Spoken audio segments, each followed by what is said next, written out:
Korea Energy Company, Hanguksan Energy. If we make it, Korea's history will change. Thank you.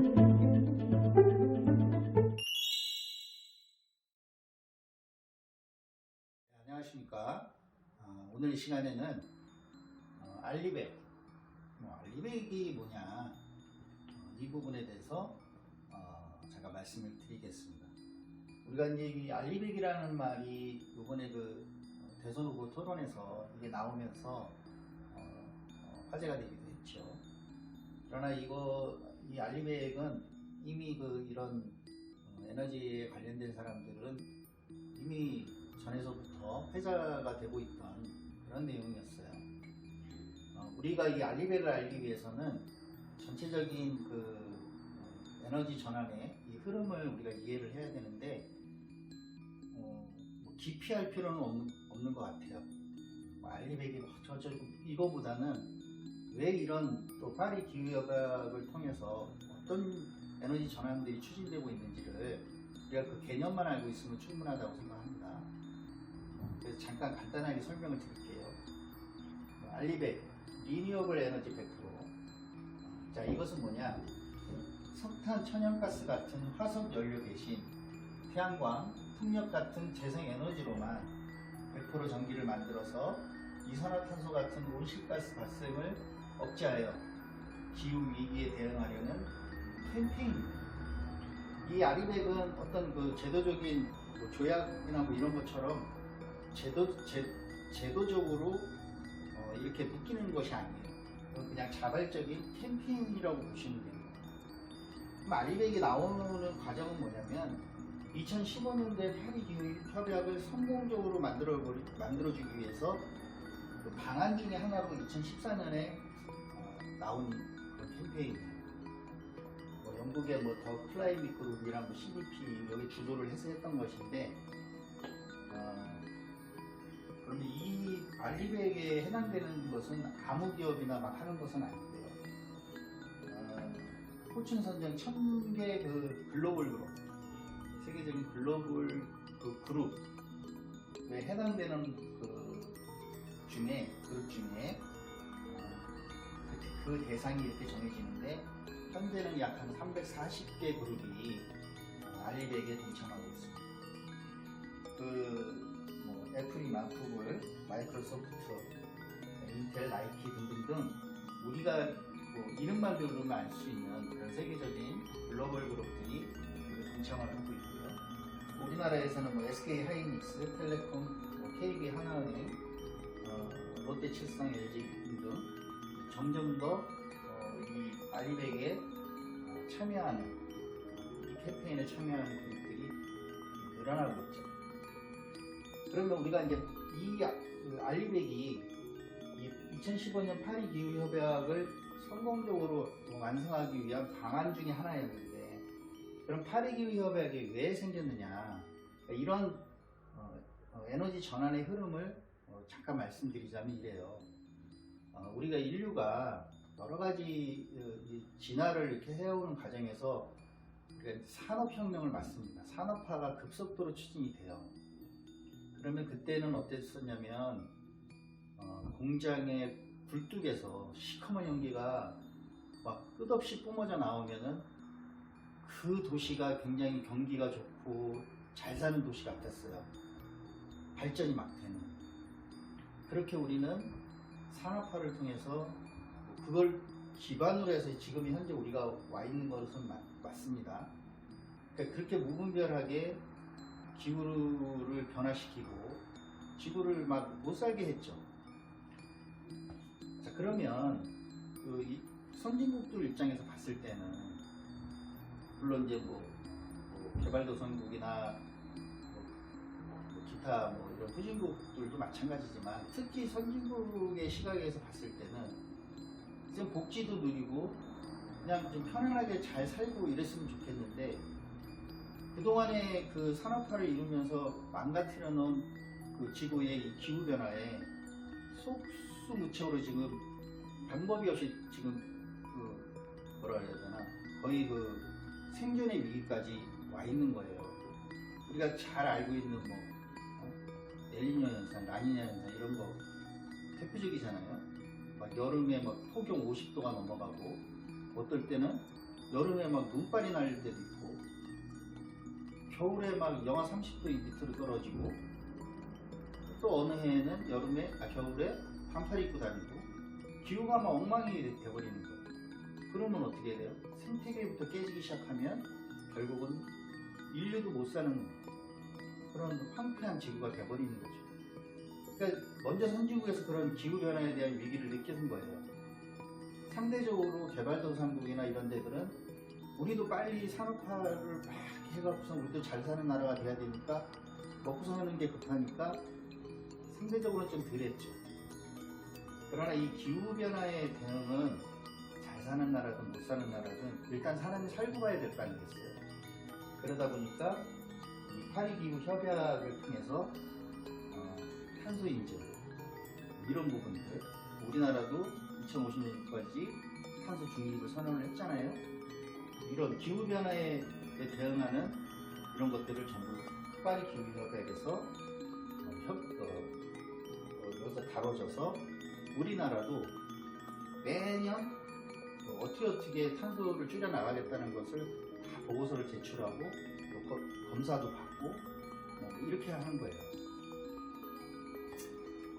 근데 또 하나 우리가 봐야 되는 것이 뭐냐면 CBAM 이것도 그 대선 토론에서 나왔던 얘기고 탄소 국경 조정제도 우리가 왜 아리백 그 다음에 파리 기후 협약 이걸 통해서 탄소를 줄여 나가야 되고 신재생 에너지로 에너지 전환을 해야 되느냐. 예를 들어서 우리가 이 펜을 만든다고 해요. 이 펜을 만들어서 우리가 우리나라는 수출을 해서 먹고 사는 나라인데 이 펜을 만들어서 수출을 할 때 수입을 하는 상대 국가에서 보는 거예요. 이 펜을 만드는 에너지원이 뭐냐, 신재생 에너지로 이 펜을 만들었냐 아니면 석탄 에너지로 이 펜을 만들었냐. 그럼 만약에 이거 우리가 석탄 에너지로 만들었어요. 그러면 수입하는 나라에서 이게 100원짜리 펜인데 수입하는 쪽에서는 이것을 50원에 수입을 하든지 아니면 수입을 안 하든지 아니면 관세를 왕창 물려갖고서는 자기네 나라에서 남들은 이거 뭐 100원에 팔고 있는데 이 제품만 뭐 200원에 팔게 한다든지 결국은 뭐냐면 수출을 제약을 굉장히 강하게 브레이크를 거는 거죠. 수출로 먹고 사는 우리나라가 수출을 못해요. 가상으로 이 아리베이나 시밤 여기가 적용이 됐을 때 우리나라가 수출에 타격을 받는 것이 어느 정도냐 했을 때는 상당한 정도의 수출 타격을 받습니다. 그러면 우리나라는 경기가 올라가는 것이 아니라 경기가 이제 떨어지는 거예요. 이 위기를 갖고 있어야지. 그래서 여기에서 이런 기후협약을 통해서 아리백이라는 제도를 통해서 우리가 대응을 해야 되는 것이죠. 그래서 에너지의 전환이 이제는 지구를 병들게 하는 그런 에너지에서 건강한 에너지, 자연이 주는 에너지, 신재생 에너지로 급속도로 에너지 전환이 이루어지고 있다. 그래야지 건강한 지구에서 우리가 또 건강한 삶을 살 수 있는 것입니다. 근데 이것은 세계적인 그룹들이 동참을 해가면서 캠페인식으로 거미줄처럼 쫙 엮여져 가는 그런 일이기 때문에 어느 하나가 나는 못해요 이렇게 하기에는 너무 타격이 크다. 그래서 이것은 국제적인 흐름으로 다 따라가야 될 그런 부분가 맞습니다. 예를 들자면 이래요. 애플은 이미 아리백에 동참을 해서 2030년도까지 100% 신재생 에너지로 전환하겠다고 했는데 이미 그 이전에 달성을 해요. 애플이 휴대폰을 만드는데 그 휴대폰에 부품을 납품하는 수많은 업체들이 있지 않겠어요? 근데 애플이 자기만 아리백을 선언해서 완성하는 것이 아니라 우리 회사에 납품하는 너희들도 아리백에 동참을 해라. 신재생 에너지로만 그 부품을 만들어서 납품을 해라. 이렇게 요구를 하기 시작한 거예요. 그러면 어떻게 해요? SK 하이닉스 반도체를 만드는 우리나라 SK가 애플에다가 반도체를 수출을 하려면 자동으로 SK도 아리백을 선언할 수밖에 없어요. 신재생 에너지로 반도체를 만들 수밖에 없어요. 그래서 그걸 애플에다 납품을 해야지, 만약에 그냥 자기가 고집하고 뭐 다른 에너지로 반도체를 생산해서 납품하려고 그러면 결국은 애플이 대만 회사 거에 반도체를 수입을 하고 SK하고의 관계는 깨지는 거죠. 치명타를 받는 거죠. 그래서 이것은 건미줄처럼 이렇게 퍼지는 현상이기 때문에 세계적인 흐름에 따라가지 않으면 결국 수출도 못하고 회사의 존립도 어려운 그런 상황이 돼가는 겁니다. 그래서 제가 또 전에도 한번 말씀드렸지만 에너지의 전환이 우리가 생각하는 것 이상으로 급속도로 바뀌고 있어요. 그래서 그냥 저 개인적인 생각으로는 우리 태양광 하시는 사업주, 또 태양광 잘 지어주는 우리 업체들 사실은 애국하는 거죠. 애국하는 게 맞습니다. 그럼 우리가 이제 이렇게 그 신재생 에너지 세계적인 추세에 쫓아가는 것은 맞는데 우리는 어떠냐? 우리나라의 그 여건은 우리는 안 좋죠. 국토도 좁아요. 제약도 많아요. 지자체 조례나 뭐 이런 거. 민원도 많은 나라죠. 말도 안 되는 민원이죠. 어쨌든 민원이 많아요. 이렇게 극복해야 될 부분들이 있습니다. 또 뭐 미국이나 유럽 이런 데들은 전기를 생산하는 원가가 재생에너지가 체제로 싸요. 석탄이나 뭐 원자력이나 이런 거보다 더 싸요. 그러니까 더 싼 원가로 똑같은 1kg를 만들어도 원가가 더 싸기 때문에 얼마든지 기업에서 재생에너지 갖고서도 충분히 오히려 더 도움이 되는 것이죠. 근데 우리나라는 아직까지도 신재생에너지가 생산하는 전기 원가가 비싸요. 석탄이나 이런 거보다. 근데 그 차이가 점점 줄고 있고 조만간 몇 년 안에 역전이 될 것이다. 원가가 신재생에너지가 더 싸질 것이다. 그렇게 될 것입니다. 그렇게 돼가고 있고요. 그래서 이런 것들을 다 극복을 하고, 그렇게 하려면 전력시장도 개편을 해야 되고 제도적으로도 보완을 해줘야 된다.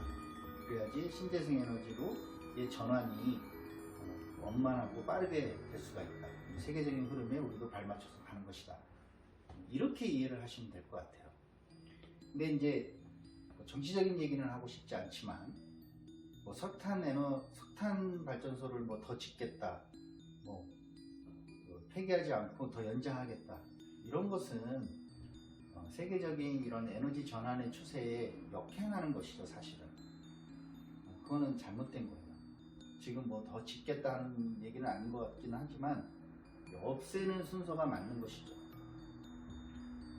그래서 오늘은 그냥 간단하게 아리백이 뭔지에 대해서 개념 정도, 또 아리백이나 파리 기후협약이 이게 나오게 되는 그 과정, 흐름, 이것에 대해서 간단하게 말씀드렸어요. 이런 흐름의 개념을 좀 갖고 계시면 이해하기가 더 좋으실 거고요. CBAM, CBAM, 이거 굉장히 중요한 거예요. 수출을 하는 우리나라 입장에서.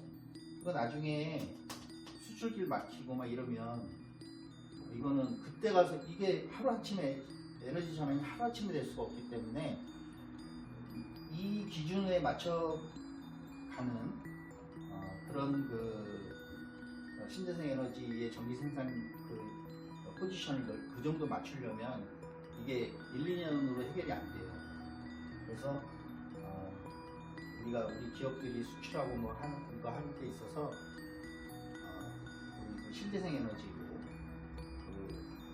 제품 잘 만들고 잘 수출을 했는데 이런 CBAM 이런 제도에 걸려서 수출도 못하고 기업의 존립 자체도 위험하게 이런 안 생겼으면 좋겠어요. 우리나라에서도 작년에인가 그 알리베 그 전기를 팔 수 사고 파는 이 기업들이 직접 전기를 생산하는 발전소 사업자하고 직접 REC를 사고 팔 수 있게끔 한국에너지관리공단에서도 알리베 REC 사고 팔고 할 수 있는 그런 제도를 내놨어요. 근데 이게 활성화가 거의 안 되죠. 왜? 알리백에 동참한 업체가 전기를 얼마에 사는지도 기준이 없고, 거기에다 전기를 팔려는 사업주도 얼마에 팔아야 되는지 기준이 없고, 그러니까 이게 막 전기 파는 단가도 뭐 중구난방이었어요.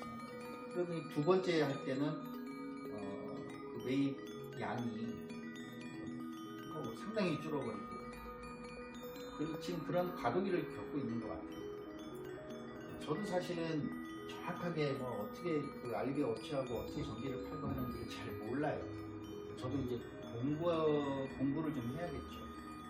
덕분에 저도 그 전체적인 개념을 저도 잡았으니까 이렇게 하는 것이 맞는 것 같아요. 그러면 그동안에는 우리가 전력거래소를 통해서 대규모 발전소에다 REC를 팔았잖아요. 전기를 파는 데는 이만큼인데 전기를 사는 데는 몇 개가 안 돼요. 그러면 수요 공급의 법칙에 의해서 가격이 떨어질 수밖에 없죠. 떨어질 수밖에 없어요. REC 단가 떨어질 수밖에 없어요. 근데 예를 들어서 공급보다, 그럴 일은 없지만 공급보다 수요가 더 많다 그러면 가격이 올라가잖아요. 당연히 내가 팔라 그러는데 사는 사람이 여럿이면 더 비싸게 살려는 사람한테 팔잖아요. 그거하고 똑같습니다. 우리가 REC가 더 떨어진 원인 중에 하나가 한국형 FIT인 거는 그것도 그 이유가 되는 거예요. 왜냐면 고정 가격으로 REC를 사주잖아요. 20년 동안. 그러면 한 발전소가 예를 들어서 100의 REC를 사야 되는데 이미 40의 REC는 한국형 FIT를 통해서 이미 사놓은 거예요. 20년 동안. 그럼 나머지 60을 현물시장을 통해서, 뭐 현물시장에 또 다른 장기계약을 통해서 그걸 또 확보를 하면 되는 거죠. 그러니까 100을 갖다가 현물시장 이런 걸 통해서 REC를 구매해야 되는 발전소가 이미 30은 한국형 FIT를 통해서 이미 사놨기 때문에 또 사야 되는 양이 그만큼 주니까 경쟁은, 하려는 사람들은 그대로고, 그러면 경쟁은 더 심해져서 REC가 떨어질 수밖에 없어요. 지금까지 그래왔어요. REC가 지금까지 이렇게 막 떨어진 이유 중에 제일 큰 이유가 지금 제가 말씀드린 이 이유예요, 사실은. 근데 이제는 알리백을 통해서 우리나라에서 참여하고 있는 이런 업체나 이런 데서 직접 전기를 생산하는 발전 사업자한테 직접 거래를 해서 살 수가 있다. 그러면 우리 그 발전 사업자분들 전기를 팔 때가 더 넓어졌잖아요. 그러면 REC가 올라가죠. 아무튼 기본적인 구조는 그런 거예요. 그래서 여기에 대해서 더 관심이 있으신 분들은 찾아보시면 돼요. 그럼 여러 가지 맞는 얘기들을 많이 할 거예요. 제가 지금 드리는 것은 정확한 그 어떤 정보를 드린다기보다는 전체적인 개념만 설명을 해드리는 거니까, 개념을 알고 있으면 더 디테일하게 설명해주는 그런 데가 있다 그러면 이해하기가 더 쉽겠죠. 그렇게 보시면 될 것 같아요. 그래서 오늘 이 시간에는 알리백은 무엇이냐, 알리백이 탄생하게 된 계기나 앞으로 알리백을 통해서 탄소 국경 조정 제도에 우리나라가 어떻게 대응해야 되는지, 에너지의 전환이 얼마만큼 지금 급속하게 가고 있고 세계적인 추세가 재생에너지로 이거 바뀌고 있다는 것을 오늘 이 시간 통해서 말씀을 드렸습니다. 좋은 현상이라고 봐요. 그게 맞죠. 친환경 에너지로 바뀌는 것이 맞습니다. 그래서 오늘 얘기는 여기서 마무리 짓고요. 더 궁금한 사항이 있으신 분들은 또 찾아보시면 더 디테일한 자료들이 있으니까 그렇게 참고하시면 될 것 같습니다. 자, 오늘은 여기까지입니다. 감사합니다. Korea Energy Company, Hanguksan Energy. If we make it, Korea's history will change. Thank you.